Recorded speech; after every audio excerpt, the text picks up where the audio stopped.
எந்த காரியத்தை எந்த நேரத்தில் செய்தால் எளிதில் வெற்றி கிடைக்கும் என்பதை அறிந்து வைத்திருக்கும் மகராசினியர்களே, மகர ராசிக்காரர்கள் சிவந்த மேனியையும் பெரிய கண்களையும் தேகத்தில் மஞ்சங்களையும் நீண்டு உயர்ந்த கம்பீர தோற்றத்தையும் பெற்றிருப்பார்கள். கல்வி கேள்விகளில் பிரகாசத்தை, ஆச்சார அனுஷ்டானங்கள் சிறந்து தெய்வீக வழிபாடுகளில் அறிந்தும் இருப்பார்கள். வாசனை திரவியங்களில் பிரியமும் ஆடை ஆபரணங்களில் ஆசையும், யாரையும் அலட்சியம் செய்யாமல் தன் இஷ்டம் போல் காரியங்களை செய்து வெற்றி பெற்று வாழ்வீர்கள். மகர ராசியில் பிறந்தவர்களில் குடும்பம் செல்வாக்குடன் கீர்த்தி பெற்று இருக்கும். புத்திர சந்தானங்கள் குறைவிருக்காது. மனைவியிடம் அதிகமான பிரியத்துடனும் மனைவியின் போக்கின் நடந்து கொள்ளும் சோபத்தையும் பெற்றிருப்பீர்கள். தனக்கு நிகர் யாரும் கிடையாது என்ற நோக்கத்துடன் இருப்பார்கள். மகர ராசியில் பிறந்தவர்கள் பிறக்கும் போது செல்வந்த குடும்பத்தில் பிறந்து நடுத்தர வயதில் சில சிரமங்களை அனுபவித்து பிற்காலத்தில் பெரிய அந்தஸ்தையும் செல்வ சுகங்களையும் திற சொத்துக்களையும் பெறுவார்கள். எப்போதும் தன்னுடைய செயல்களில் ஒழுங்கையும் நேர்மையும் கடைபிடிக்கும் மகர ராசி நேயர்கள் வெற்றி கிடைக்கும் வரை தன் காரியத்தில் கண்ணும் கருத்துமாக இருப்பார்கள்.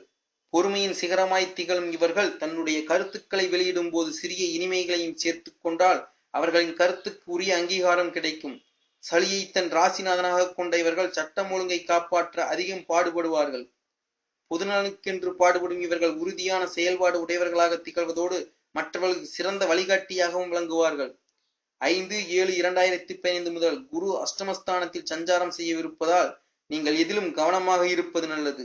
ஆனாலும் குரு பகவானின் பார்வைகளை பெறுகிற இடங்களின் வழியாக ஓரளவு நன்மைகள் கிடைக்கும். கிடைக்கிற வாய்ப்பை பயன்படுத்தி கொண்டால் பணவரவு ஓரளவு நன்றாக இருக்கும்.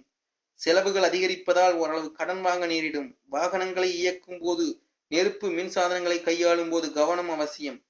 உடல்நலம் பாதிக்கப்பட வாய்ப்புண்டு. கணவன் மனைவியிடையே கருத்து வேறுபாடு ஏற்பட உள்ளதால் அனுசரித்து செல்லவும் நண்பர்கள் கூட எதிரிகளாக மாறும் வாய்ப்புகள் உண்டு. கொடுக்கல் வாங்கலில் வாக்குறுதிகள் கொடுப்பதை தவிர்க்கவும். தொழில் வியாபாரத்தில் எதிர்பார்க்கும் லாபங்கள் கிடைக்காது. போட்டிகள் அதிகரிக்கும். வேலையாட்கள் பிரச்சனை மேலோங்கும். பிள்ளைகள் படிப்பில் தரத்தேர்ச்சி பெறுவர். அவர்களுக்கு கௌரவமான வேலை கிடைக்கும். வெளியூர் பயணங்கள் புதிய அனுபவ நன்மையை பெற்றுத்தரும். இந்த காலகட்டத்தில் சனி பகவான் 11ஆம் வீட்டில் சஞ்சரித்துள்ளதால் அதிர்ஷ்டங்களும் ஆதாயங்களும் உண்டாகும். புதிய சிந்தனைகளை செயல்படுத்தி வாழ்வில் வசந்தத்தை ஏற்படுத்துவீர்கள். உறவினர் வகையில் விருந்து உபசரிப்பில் அடிக்கடி கலந்து கொள்வீர்கள். சர்ப்ப கிரகங்களான ராகு 9ஆம் இடத்திலும் கேது 3ஆம் இடத்திலும் உள்ளதால் சில பிரச்சனைகளை உண்டாக்கும். ஆனால் குரு பகவான் பார்வை, சனி பகவான் சஞ்சாரமும் நல்ல நிலையில் இருப்பதால் பயம் கொள்ள தேவையில்லை.